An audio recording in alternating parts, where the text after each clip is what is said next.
फुर्सत नहीं है इंसान को इंसान से मिलने की और ख्वाहिशें रखता है वो दूर बैठे हुए भगवान से मिलने की। नमस्कार, सुस्वागतम, वेलकम, अभिनंदन। मैं हूं आपके साथ आपकी अपनी हुसैन दोस्त डॉक्टर वायरा की। जयकाराए शेरा वालिदा बोल साचे दरबार की जय। माई मेरी सच्चियां जोता वाली माता तेरी सदा ही जय। जयकारे वाले नु मिठिया मुरादा बोल साचे दरबार की जय। नवरात्रे के पहले दिन कैसे करें पूजा, कौन सा करें उपाय, क्या मिलेगा आपको फल। सबसे पहले नववर्ष की बहुत सारी शुभकामनाएं। 30 मार्च रविवार का दिन है। माँ दुर्गा भवानी विघ्नों का नाश करे, भक्तों की पीड़ा हरे, माँ करती है कल्याण। नवरात्रों के यानी कि 9 दिन 9 रातें माँ भवानी दुर्गा हम सबका कल्याण करने आती है और जिससे हम जो मांगे चाहे वो माँ प्रसन्न होकर हमें दे जाती है। Believe in Karma.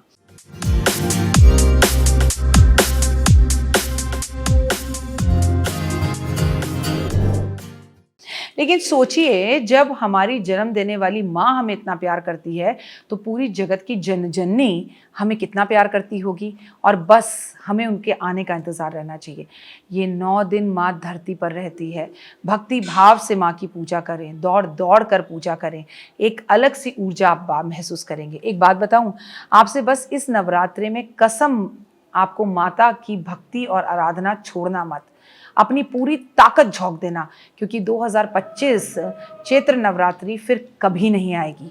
आपको इस नवरात्रि में 9 दिन माँ की कैसे आराधना करनी है मैं बताऊंगी, कौन सा उपाय करना है ये मैं आपको बताऊंगी। बस आप वैसा ही करते जाइएगा, पूरी निष्ठा के साथ, विश्वास के साथ, श्रद्धा के साथ, भगवान के साथ। आपके ऊपर भगवान की कृपा बरसने से कोई नहीं रोक सकता। कहते हैं जो नवरात्रि के 9 दिन में दुर्गा की पूजा करता है, प्रत्येक दिन देवी के रूपों की आराधना करता है, आदि शक्ति महादेवी का आशीर्वाद प्राप्त करता है, इस दिनों में भक्त को अलौकिक शक्तियां प्राप्त हो जाती हैं और अगर हृदय से चाहोगे तो माँ के दर्शन भी हो जाते हैं। नवरात्रों के दिन घट स्थापना कैसे करें, इसकी जानकारी और मुहूर्त के साथ मैं आपको पहले ही एक वीडियो दे चुकी हूँ। अगर आपने वो वीडियो नहीं देखी तो अभी देख लीजिए। सबसे पहले आज हम बात करेंगे नवरात्रि के पहले दिन। नवरात्रि के पहले दिन हम माँ शैलपुत्री की पूजा करते हैं। मान्यता है कि इनकी पूजा से करने से भक्तों को आध्यात्मिक और भावनात्मक रूप में मजबूती मिलती है। इनकी पूजा मन मस्तिष्क का विकास करती है, आपके अंतर मन के अंदर उमंगे उत्पन्न करती है। शैल का अर्थ होता है हिमालय और पर्वतराज हिमालय के यहाँ पर जन्म लेने के कारण माता पार्वती को शैल पुत्री कहा जाता है। पार्वती का रूप उन्हें भगवान शंकर की पत्नी के रूप में भी कहा जाता है। शैलपुत्री के बारे में जितनी भी आपको बताऊं, बहुत जल्दी प्रसन्न होती हैं, बहुत सौम्य हैं, बहुत सरल हैं, बहुत निर्मल हैं और जगदम्बे शेरावाली कहकर पुकारने से आपके पीछे दौड़ी आती हैं। वृषभ यानी कि बैल का वाहन है, उस पर ये सवारी करती हैं और इन ऐसा मान्यता मानी जाती है कि श्रद्धा और विश्वास के साथ माँ दुर्गा के इस रूप की जो भी पूजा कर लेता है वो कष्टों से मुक्ति पाता है और अगर आप इन्हें ही नहीं मनाते तो आप आगे के रूपों को मना ही नहीं सकते। इसलिए माता शैलपुत्री के स्वरूप को बेहद ही शांत और सरल कहा जाता है।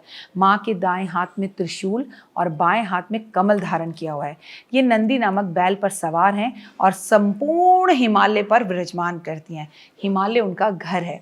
ये वृषभ वाहन यानी कि शिवा का ही स्वरूप है और घोर तपस्या करने कर शैलपुत्री समस्त जीव जंतुओं की रक्षक भी हैं। शैलपुत्री की आराधना भक्त को जीवन के अंदर तपस्या देती है, उसको हिमालय जैसी शक्ति देती है और हिमालय जैसी ऊंचाइयां देती है।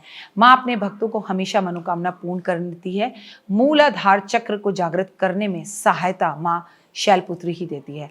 इस दिन पूजा करें जब आप, तो ये बात जान लीजिए कि मुहूर्त क्या है। सुबह 6:21 से लेकर 10:28 तक काफ़ी अच्छा मुहूर्त है पूजा का।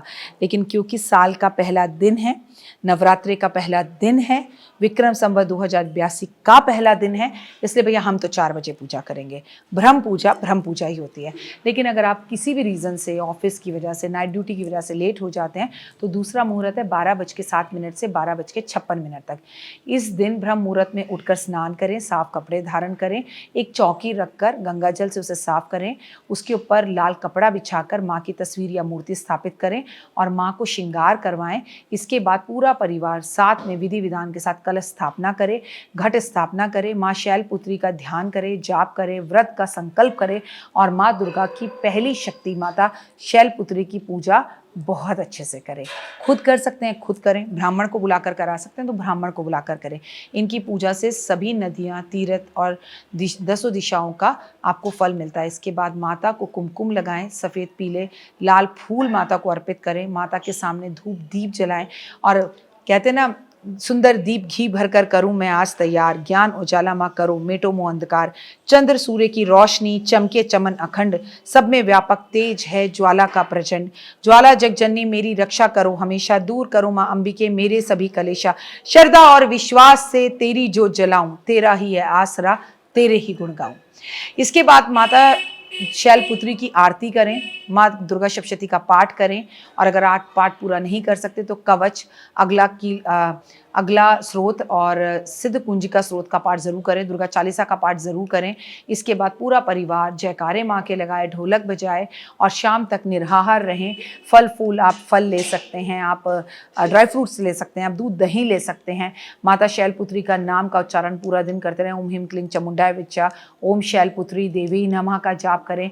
और मैं आपको बता दूं कि जितना ज़्यादा हो सके माता को सफ़ेद रंग की चीज़ों का भोग लगाएं, जैसे सफ़ेद रसगुल्ला, सफ़ेद बर्फ़ी, सफ़ेद मिष्ठान या दूध से बनी हुई चीज़ों का, जैसे दही का भोग लगाएं। कहते हैं माँ को आज के दिन आपको मिश्री और गोले का भोग ज़रूर लगाना चाहिए। वैसे कहा जाता है कि शैलपुत्री को गाय के घी की बनी हुई चीज़ों का भोग लगाएं या गाय के घी का ही भोग लगाएं तो माँ बेहद प्रसन्न होती हैं। माता शैलपुत्री की पूजा कुंवारी कन्याएं, शादीशुदा महिलाएं, पुत्र, आपका बेटा, आपके पति, आपके पिता सब कर सकते हैं। इससे धन धान्य की कमी नहीं रहती और जीवन में आ रही अड़चनें दूर होती हैं। इसलिए इस दिन की गई पूजा आपको काफ़ी फल देती है और आपको जीवन में डगमगाने नहीं देती। माता शैलपुत्री को लेकर कथा भी आती है कि जब सती के पिता प्रजापति दक्ष यज्ञ कर रहे थे तो उन्होंने सारे देवताओं को यज्ञ में सम्मिलित करा, अभिमंत्रित किया, लेकिन वह भगवान महादेव और अपनी पुत्री सती को अभिमंत्रित नहीं करना चाहते थे क्योंकि वो शिव को इस लायक ही नहीं समझते थे। लेकिन सती ने अपने पिता के यज्ञ में जाने के लिए बहुत इच्छा करी। इस पर शंकर जी ने उनसे बहुत समझाया लेकिन वो नहीं मानी। प्रजापति दक्ष के यहाँ पर जाऊंगी और उनसे कहूंगी कि आपने गलत किया कि मेरे जो है पति को नहीं बुलाया। शंकर जी ने उन्हें वचन से संतुष्ट करने की कोशिश करी पर वो नहीं मानी, जिद करने लगी। उनकी जिद को देखे भगवान शंकर ने उन्हें नंदी जी के साथ उनके पिता के घर जाने के लिए कह दिया और नंदी जब अपने पिता के घर पहुंची तो उन्होंने देखा कि बाकी सदस्य सब एक दूसरे से बात कर रहे हैं लेकिन उन पर सब व्यंग कर रहे हैं, छीटाछाट कर रहे हैं, उनसे कोई बात नहीं कर रहा। दक्ष ने भगवान शंकर के बारे में कुछ बातें कहीं जो सती को अच्छी नहीं लगी और अपने पति का तिरस्कार होता देखकर उन्होंने तुरंत ही उस जो अग्नि कुंड था उसमें अपने आप को डालकर भस्म कर दिया और उसके बाद दक्ष का जो यज्ञ था वो विध्वंस हो गया और सती ने अगला जन्म शैलराज हिमालय की पुत्री के रूप में जन्म लिया। शैलपुत्री जो है वो कहलाई। शैलपुत्री का विवाह भगवान शंकर से हुआ और फिर उनकी पत्नी बनी। ऐसे तो कई बार माँ पार्वती ने जन्म लिया। शिव को पाने के लिए उन्होंने काफ़ी तपस्या करी सती ने। ऐसा कहा जाता है माँ दुर्गा शैलपुत्री का ही स्वरूप है और उन्होंने बड़ी तपस्या की। इसलिए आज के दिन जो मेन बात है, अपने पति की बुराई नहीं करनी चाहिए, बुराई सुननी भी नहीं चाहिए, कभी भी नहीं सुननी चाहिए, कभी भी नहीं करनी चाहिए। और जो पत्नियाँ अपने पति की बुराई करती हैं और फिर माँ दुर्गा की पूजा करती हैं उन्हें पूजा का फल कभी नहीं मिलता। अच्छे हैं तो आपके हैं, बुरे हैं तो आपके हैं, जो बोलना है उन्हें बोलो लेकिन गैरों को मत बोलो। नवरात्रि के पहले दिन हनुमान जी के मंदिर में जाकर आप उन्हें पान के बीड़े का भोग ज़रूर लगाएं। ऐसा कहा जाता है कि 9 दिन जो हनुमान जी को पान का भोग लगाता है उसकी मनोकामनाएं पूर्ण होती है। नवरात्रि के पहले दिन आपको अपने घर में केले के पौधे की पूजा ज़रूर करनी चाहिए, लेकिन केला रहे घर में सदा केला, इसलिए घर से थोड़ा दूर केले को लगाना चाहिए। ये मैं आपको बता दूं कि आपको नवरात्रि के पहले दिन माता रानी को केला ज़रूर प्रसाद के रूप में चढ़ाना चाहिए। नवरात्रि के पहले दिन आपको माँ को चुन्नी, लाल रंग की और 5 प्रकार का सूखा मेवा और नारियल अर्पण ज़रूर करना चाहिए। इससे घर के रोग दोष कष्ट दूर होते हैं। नवरात्रि के पहले दिन सोने या चांदी की कोई भी सामग्री खरीदना बेहद शुभ होता है और सकारात्मक होता है। इस दिन चाहें तो माँ को भी आप अर्पण कर सकते हैं। माता रानी को हार श्रृंगार के फूल बेहद पसंद है। ऐसे में नवरात्रि की शुरुआत में आप अपने घर के आंगन में ये पौधे लगा सकते हैं या ये फूल माँ को अर्पण कर सकते हैं और इसकी पौधों की पूजा भी कर सकते हैं। सकते हैं।